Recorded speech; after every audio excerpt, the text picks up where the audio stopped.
Jin Shengse. Now let me tell you about Jin Shengse. He was from Jining, Yunnan, and married a woman named Mu from his village. His wife gave birth to a baby boy who had just turned 1 year old when Jin Shengse fell ill suddenly. He had a premonition that he would die and told his wife, "If I die, you must remarry and not remain a widow." His wife, using kind words and earnest vows, promised to remain faithful until old age. Jin Shengse shook his head upon hearing this and said to his mother, "After I'm gone, please take care of our grandson, a vow. Don't let my wife stay a widow." His mother tearfully agreed. Before long, Jin Shengse did indeed pass away. Mu came to offer condolences and, after crying, spoke to Jin's mother, saying, "Disaster has struck. My son-in-law has suddenly passed away. My daughter is still young and frail. How will she live?" In her grief, Jin's mother heard these words from Mu, and her anger flared. She angrily declared she must remain a widow. Mu felt ashamed and didn't say anything more. That night, while lying with her daughter, Mu whispered, "Anyone can be a husband. With my son's good looks, why worry about finding a good man? It's foolish to linger with this child all day, staring and waiting. If your mother-in-law insists on you being a widow, don't show her any kindness." Jin's mother heard these words as she passed by and felt furious. The next day, Jin's mother told Mu, "My deceased son had a will that originally forbade his wife from becoming a widow. Now that you're in such a rush, you must stay one." Mu, hearing this, angrily returned home. That night, Jin's mother dreamed of her son coming to her, weeping as he advised her not to let his wife become a widow. Puzzled, she sent someone to tell Mu, arranging for her to remarry only after their son's funeral. However, after consulting several experts in yin-yang divination, they all said it was inauspicious to hold a funeral within the year. Jin Shengse's wife, driven by her desire to dress beautifully for her new marriage, still adorned herself with makeup despite wearing mourning attire at Jin's house. Once she returned to her parents' home, she would dress extravagantly, especially in vibrant colors. Jin's mother, knowing about this, found her daughter-in-law's behavior inappropriate but decided to endure it, considering that she would eventually become someone else's wife. Consequently, her daughter-in-law became even more audacious. In the village, there was an idle and ill-behaved man named Dongui who took a liking to Jin Shengse's wife. He used money to bribe an old woman in the neighborhood to arrange secret meetings between him and Jin's wife. Night after night, Dongui would jump over the wall into Jin's wife's room to have an affair with her. After more than 10 days of such rendezvous, the scandal spread throughout the village, except for Jin's mother, who remained oblivious. Only a young maidservant stayed in Jin's wife's room at night, and she was her confidant. One evening, as Dongui and Jin's wife were engaged in their secret affair, they heard the sound of Jin Shengse's coffin rattling, like the sound of firecrackers. The maidservant, lying on her bed in the adjacent room, saw Jin Shengse, who had died, emerge from behind the curtain and enter the bedroom carrying a sword. After a while, they heard cries of shock from Dongui and Jin's wife. A little later, Dongui rushed out naked. After a brief period, Jin Shengse came out, holding his wife's hair, while she cried out loudly.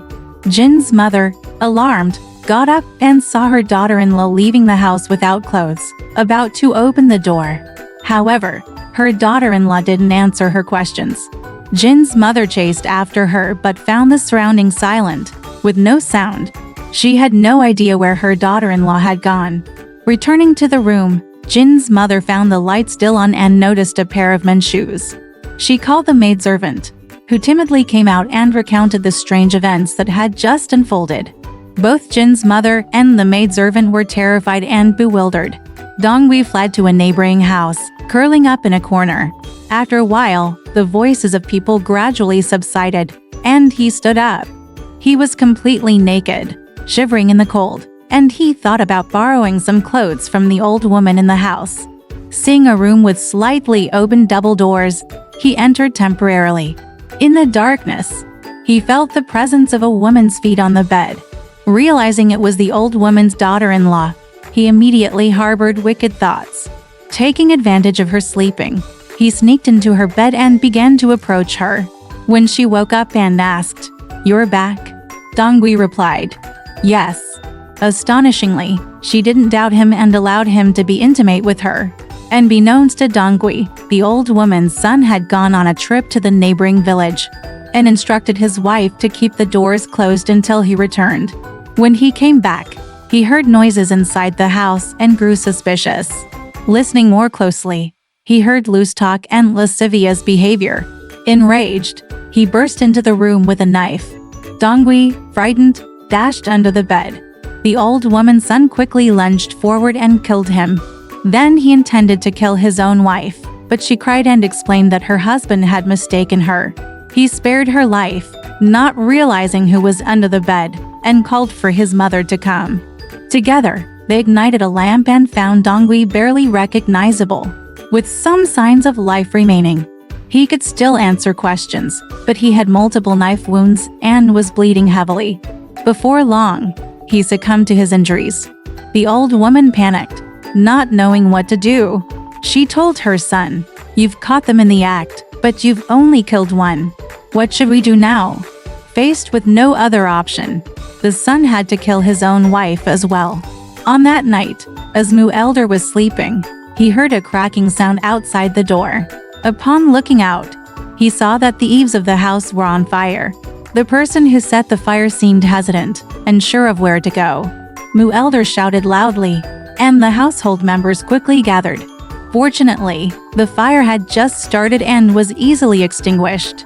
Mu Elder ordered someone to grab a bow and arrows and search for the arsonist. They saw a person who was agile like a monkey, jumping over the wall and escaping. Beyond the wall was Mu family's peach orchard, surrounded by sturdy walls. Several family members climbed ladders to investigate inside, but they couldn't find any trace of the person. However, they noticed something moving slightly under the wall. The person didn't respond to their questions, so they shot an arrow, causing the person to collapse. They approached and found a naked woman lying there. Arrows were embedded in her head and chest. When they examined her with candles, they realized she was Mu family's daughter, also the daughter-in-law of the Jin family. The group reported this horrifying discovery to their master in fear. Mu Elder and Mu Mother were both terrified and puzzled by the situation. The Mu daughter had her eyes closed, her face pale as if dead, and her breath was faint. Mu Elder ordered someone to remove the arrows from her head, but they were stuck. Eventually, they used their foot to push against her head and managed to pull them out. The Mu daughter let out a moan, blood spurted out, and then she stopped breathing. Mu Elder was extremely frightened and didn't know what to do. After daybreak, Mu Elder told Jin Mother the truth, kneeling and begging for forgiveness. Jin Mother didn't hold much resentment but shared the earlier events with Mu Elder, telling him to take care of the matter at home. There was a relative of Jin Shengse named Jin Shengguang, who came to the Mu family's residence in anger, rebuking what the Mu daughter had done. Mu Elder felt ashamed and gave him some money to calm him down before sending him away. However, they still didn't know the name of the person who had an affair with the Jin family's daughter-in-law. Not long after, the son of a neighbor's old woman turned himself in for the crime of catching an affair and murder. The authorities only gave him a minor punishment and then released him. However, his wife's brother, Ma Bao, was known for pursuing legal actions, so he wrote a petition accusing his sister's death as unjust. The authorities summoned the old woman from the neighbor's family, who was afraid and revealed the whole truth. They also summoned Jin Mother, but she excused herself due to illness and sent Jin Shengguang as a representative. Jin Shengguang disclosed all the details. As a result, both cases were combined, involving the Mu family's elderly couple. Everything was investigated thoroughly and cleared up easily. Mu Mother was found guilty of persuading her daughter to marry and was sentenced for moral misconduct.